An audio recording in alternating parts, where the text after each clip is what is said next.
Bonjour Dominique. Bonjour Christophe. Ça va? Ben, ça va très bien. Hier soir, tu m'as fait vivre mon fantasme. C'est-à-dire qu'il y a Mario Asselin, pour Ludovia 2011, qui avait tweeté quel plaisir d'être au milieu de sa timeline, parce que tous les tweetos se sont retrouvés à Ludovia en Ariège. Et hier, moi j'étais au milieu de mes influenceurs. On peut dire ça, tu fais partie de mes influenceurs. Oui, c'est ça. Il y avait toi, il y avait Serge Choudoplatov et Thierry Crouzet. Et on s'est lâchés pendant 2 heures, 2 heures et demie. Vous avez papoté tous les trois, c'était génial. On était proche de l'orgasme collectif dans la salle. Voilà. Il y a eu pas mal de tweets, ça a bien fusé. Donc c'était un vrai plaisir. On a pris du recul. Alors Serge râlait parce qu'il voyait ça trop négatif comme terme, recul. Donc on a pris de la hauteur par rapport à nos usages Internet. Donc déjà merci à tous les trois. Bon, je te remercie parce que tu es là pour ce moment. Et toi, qu'est-ce que tu es venu faire? Donc tu as fait le off hier sur le CUN. Voilà, le CUN c'est ce matin. Oui, c'est ça. Voilà, je suis un peu perdu dans c'est grand, toutes il ces y a plein de affaires. choses ici. C'est grand, il se passe plein de choses. Voilà. Hier c'était passionnant. Enfin, vraiment, Ouais. c'est très bien d'être avec Thierry. C'est la première fois que Thierry. vous étiez tous les trois en plus. Moi j'ai fait des débats avec Serge déjà pas Ouais. mal, mais jamais avec Thierry que je connaissais pas. Ouais, ouais. Voilà, donc c'était riche. Donc ce matin c'était débat plus classique, présentation des travaux sur les réseaux sociaux. Et puis c'était assez bien parce que c'était assez équilibré entre réseaux sociaux grand public, moi ce que j'ai fait, Ouais. et puis une très bonne présentation là, de Ziryeb Marouf sur réseaux sociaux d'entreprise. Donc ça permettait de donner les deux côtés de la machine. Et le WW, tout ça, ce qui se passe ici, ça t'apporte quoi à toi? Moi, ce que je regrette, c'est que je ne vais pas pouvoir y assister, mais je vais lire les communications. Si tu veux, le WWW, pour les chercheurs, c'est la conférence. Ouais. Donc c'est super que ça ait lieu à Lyon, que voilà, en France, qu'on ait la conférence. C'est l'endroit où publier est quasiment... ça concerne moins les sociologues que les informaticiens ou les gens vraiment du dur de l'Internet. Mais c'est la conférence qui prend 8% des papiers, qui est, voilà, si on a un papier à WW, c'est parfait. C'est l'endroit où Brin et Page ont publié le fameux papier du PageRank en 98. Dont on a parlé Voilà. longuement hier Donc soir. ce papier qui donne, qui est vraiment un truc de rupture dans l'histoire du search sur Internet, il a été présenté en 98 ou 99, je ne sais plus, à WW. Et donc hier, on a parlé du PageRank aussi.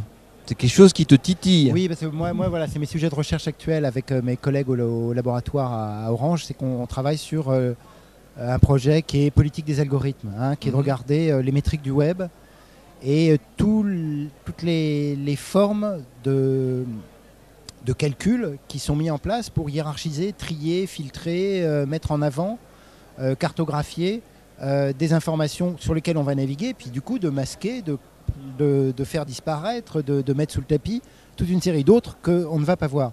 Et donc je pense que ce que font les algorithmes à l'Internet et à nos navigations et du coup aux usages de l'Internet, c'est un truc très important. Et bizarrement, les internautes qui sont malins, qui sont réflexifs, qui sont bruyants, qui ont toutes ces qualités-là habituelles, moi je trouve qu'ils manquent de recul critique beaucoup sur les outils de calcul qui font qu'ils sont influencés par tel type d'information et qu'ils ne voient pas tel autre type d'information.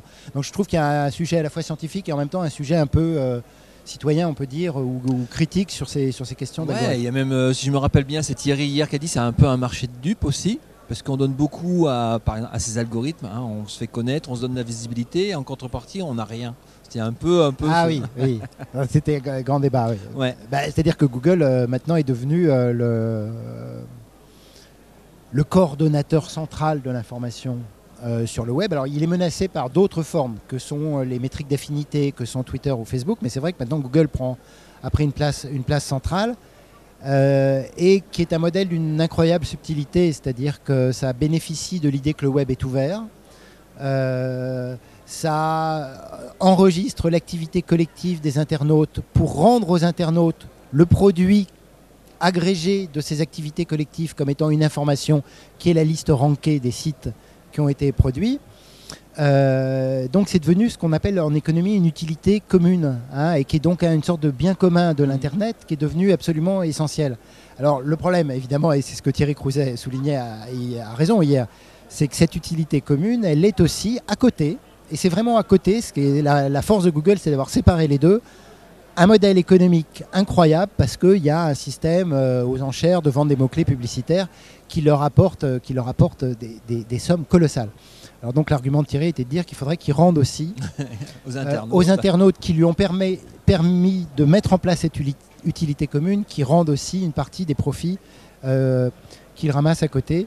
Bon, il y a évidemment un débat sur la taxation Google qui est un truc un peu en cours. On voit bien que ça commence à se tramer un petit peu partout. Il faudra trouver une solution. Tu as présenté aussi ce matin quelque chose autour de la conversation énergie, quelque chose qui me parle beaucoup. Moi je dis à mes étudiants, je dis à mes enseignants, les gens avec qui je travaille, ayez le réseau le plus ouvert possible pour que le réseau vous apporte, que vos conversations sortent de... moi j'appelle ça du pipi caca, ce que tu as présenté, les conversations restreintes.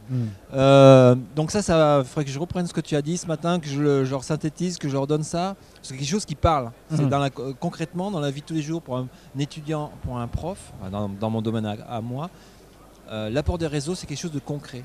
Et j'ai beaucoup de mal à leur faire comprendre ça. Et tes travaux, ça va m'aider à leur expliquer ce qui se passe. Donc merci Dominique. Si tu veux, ce que je pourrais faire, c'est une défense du pipi caca.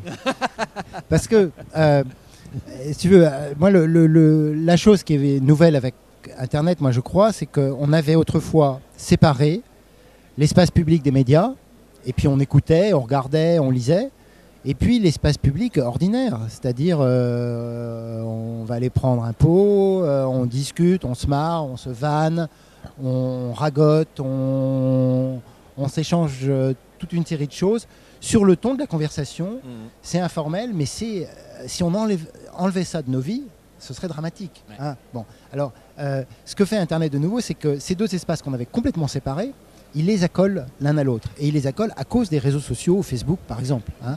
C'est-à-dire que, et du coup la force de Facebook, c'est d'être à la fois dans un ton conversationnel désinhibé. On n'est pas obligé de tourner cette fois la langue dans sa bouche, on n'est pas obligé de faire attention à la manière dont on se présente, on n'est pas obligé de parler à la troisième personne, on n'est pas obligé d'avoir ce ton distancié, sérieux, etc., qui était celui de la prise de parole des gens ordinaires dans l'espace public. On peut aussi le faire sur un ton plus relâché. Et donc la dynamique, moi, que j'essayais de présenter ce matin, c'est celle de la conversation restreinte, celle des pipi caca, des moqueries, qui est le gros de Facebook, hein, il faut dire les choses comme elles sont. Et puis une conversation qui s'élargit parce qu'on a mis dans notre réseau social des gens qu'on connaît moins bien.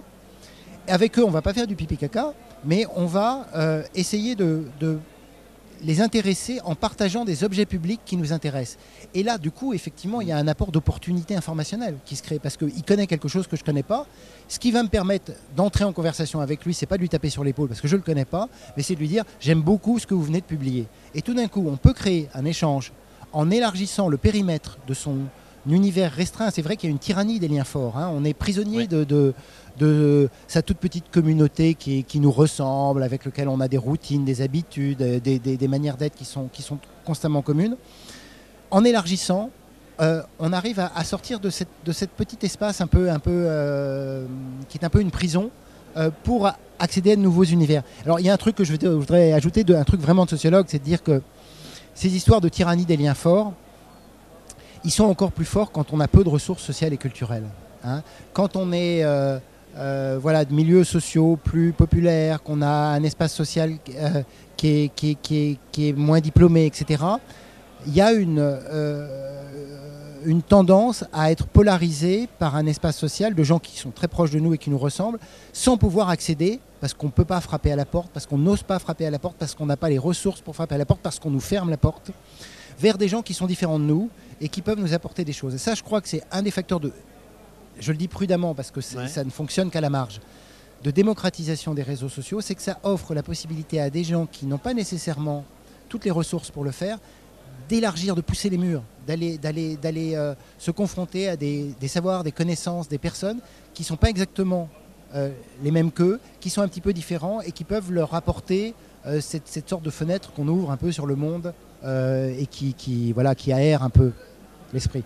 Merci Dominique, je suis désolé, on va être obligé d'interrompre la conversation parce que moi je fais une intervention dans... Mais je devrais y être là. Très bien, il faut que tu y ailles. Merci, j'espère qu'on pourra refaire ce qu'on a fait hier soir. Oui, elle sera avec plaisir. Ah mais merci, c'est génial.